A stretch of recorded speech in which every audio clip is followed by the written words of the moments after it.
Hello everyone, buongiorno tutti. This is straight from Serrastretta. It's our second episode, an occasional update on life in Italy during the coronavirus lockdown.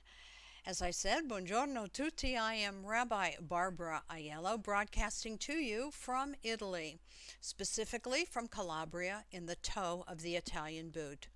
It is Wednesday, March 18th, 2020, and thanks to the spread of the coronavirus, we are well into our second week of an all-Italian lockdown.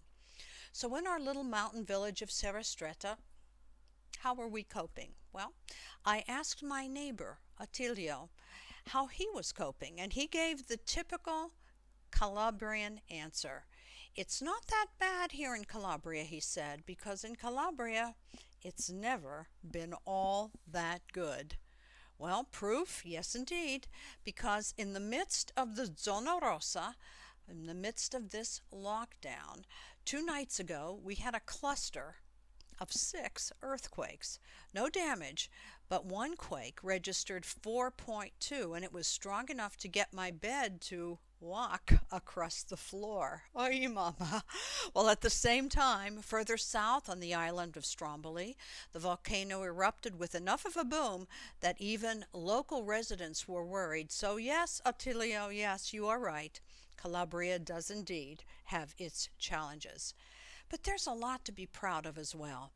If you are an Italian American, an Italian Canadian, or even an Italian Australian, chances are greater than 50-50 that your relatives came from right here, from Calabria. You share our Calabrese soul, which comes to light so beautifully, so poignantly every night here at 6 p.m. That's when we open our balcony doors and lean out of the windows, and with hearts filled with pride, we sing the Italian national anthem. It's called Fratelli d'Italia, but it's more often referred to as l'Inno di Mameli or Mameli's hymn.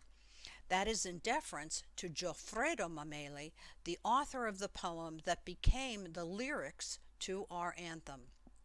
Musicologists say that the Italian national anthem is the most singable of any anthem of any country. And you know that could be if you just look at our athletes at any Italian sports event. When the anthem plays, everyone, I mean everyone, sings along. Its title means Brothers of Italy, and Mameli penned the lyrics all the way back in 1847 when he was only 20 years old and a student. But he was passionately involved in the movement to unite Italy's northern and southern regions. But it's the second verse of Fratelli d'Italia that means so much to us Italians today. The words are, "We were for centuries downtrodden and derided because we were not one people, because we were divided. Let one flag, let one hope gather us all. The hour has come for us to join together."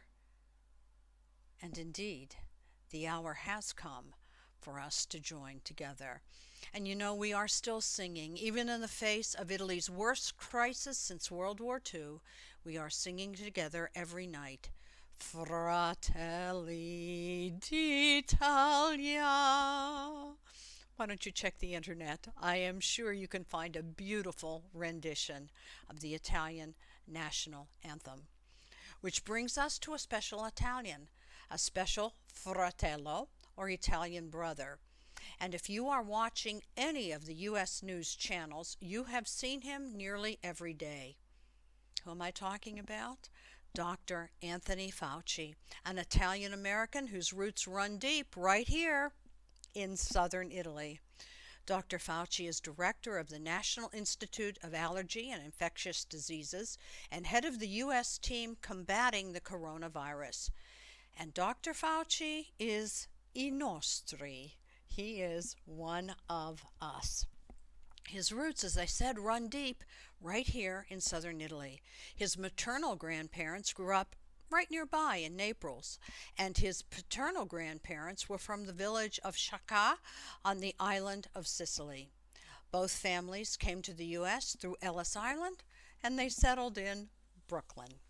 Like so many Italians, both here and in Italy and abroad, Anthony Fauci grew up above the store in the apartment above his father's pharmacy. Dedicated, determined, and blessed with the unrivaled Italian work ethic, the whole family helped out in the family business. Anthony's dad filled prescriptions while Mama and sister ran the register, and from the time he was old enough to ride a bike, Tony personally delivered prescriptions all over Brooklyn. First in his class from Cornell Medical College, Dr. Fauci was probably the only medical school graduate who not only studied in the medical college library, but because he worked construction right there every summer, Fauci helped to build it. Like Dr. Fauci, we Southern Italians are not above hard work. When it comes to music, art, food, and romance, we Calabresi may have our head in the clouds, but we're boots on the ground when there's work to be done. So we will keep singing. We'll sing the praises of our fratello, our brother, Dr. Anthony Fauci. And from windows and balconies all over Italy, we will keep singing every night.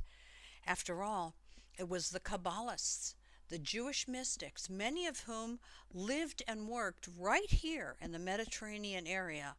It was the Kabbalists who taught that music gives movement to the soul. Music gives movement to the soul. It takes us to other times. It takes us to other places. Music is the soul's way to literally lift our spirits. So in the face of the corona crisis, I'm sure of one thing. No matter what, we Italians, we will keep on singing. I am Rabbi Barbara Aiello. It is Wednesday, March 18th, 2020, and we are broadcasting to you straight from Serrastretta in Calabria, Italy, and we say to all of you, ciao for now.